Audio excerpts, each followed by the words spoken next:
mungkin apa aja ya perbedaan dari ZV-E10 Mark I yang pertama.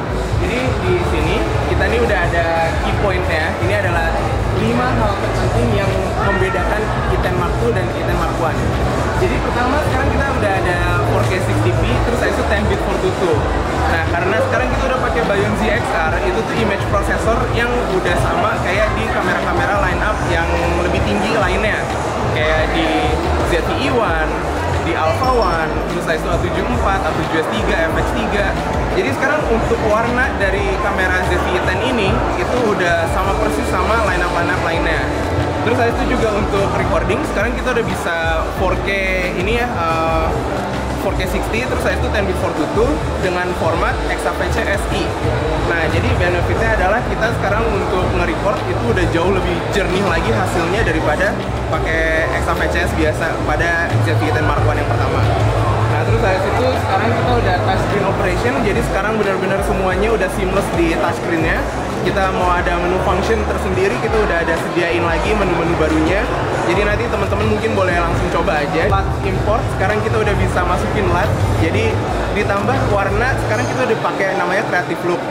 Di Creative Look itu warna kita ada 10 warna, dan habis itu kita ada 8 parameter yang terpisah.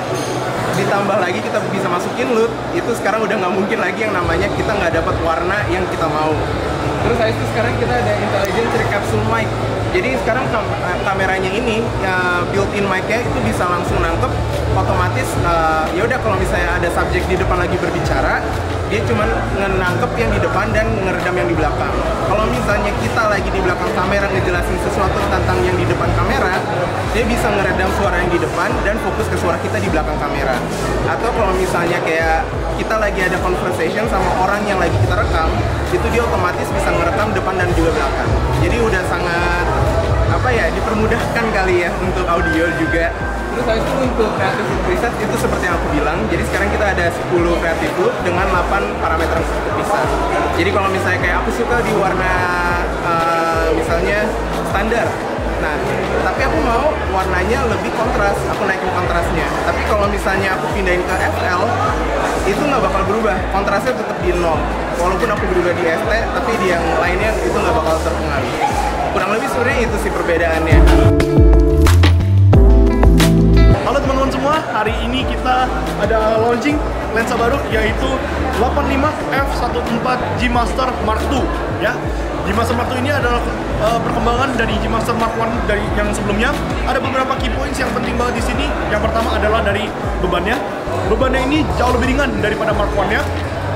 Kira-kira samalah persis, kira-kira mirip sama kayak 50 f1.2. Namun di sini yang mau di-emphasize adalah balancing-nya. Jadi kita megang lensa ini tuh walaupun kesannya berat tapi enak dipegang, ringan, nggak kayak mau jatuh ke depan gitu loh. Kedua, operability-nya di sini kita udah bisa lihat bahwa kita udah punya 2 focus hold button. Operability bisa kita custom untuk apa saja sesuai dengan kebutuhan kita tentunya. Nah, next-nya dia punya di ring filter 77 di sini 77. Nah, tapi dengan bodinya yang lebih kecil, lebih ringan, apakah mengurangi kualitas? Tentu saja tidak. Gini, secara autofocus jauh lebih cepat ya daripada Mark I-nya, dan secara detail juga jauh lebih enak untuk digunakan, terutama di f1.4 bokehnya luar biasa, smooth banget. Dan kalau tadi kita bicara, let's say kita di f4 atau kita di f8, f16, itu tajamnya edge to edge cornernya itu luar biasa banget.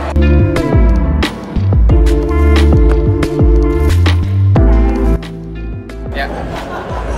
Halo semuanya, saya Jos dari Sony Indonesia. Nah, ini namanya Booth Filmmaking, dan di Booth Filmmaking tahun ini kita tuh temanya ada atlet atau boxer gitu ya, yang habis kalah pertandingan dan lagi mau latihan supaya bisa memenangkan pertandingan selanjutnya. Nah, booth ini temanya itu low light, dan kita juga taruh lighting yang cukup menarik karena kita mau highlight 3 fitur key yang ada di kamera Cinema Line. Yang pertama, autofocusnya. Jadi di kondisi low light itu autofocusnya tetap nempel ke mata. Yang kedua, itu tentang warnanya. Jadi di kamera Cinema Line itu kita bisa langsung install LUT.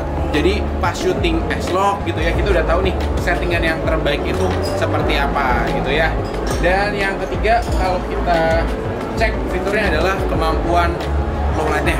Jadi kondisi low light seperti apapun tetap bisa di shoot tanpa ada noise yang signifikan. Karena kalau di FX3 gitu ya, itu kan kita ngomongin ISO di base 800 dan 12800. Plus kita juga ada contohnya, ada Sony Burano, itu kamera Cine Alta kita yang udah punya IBIS, ND, dan juga autofocus. Jadi itu kamera Cine Alta yang udah support pakai lensa G Master. Keren banget, mantap banget.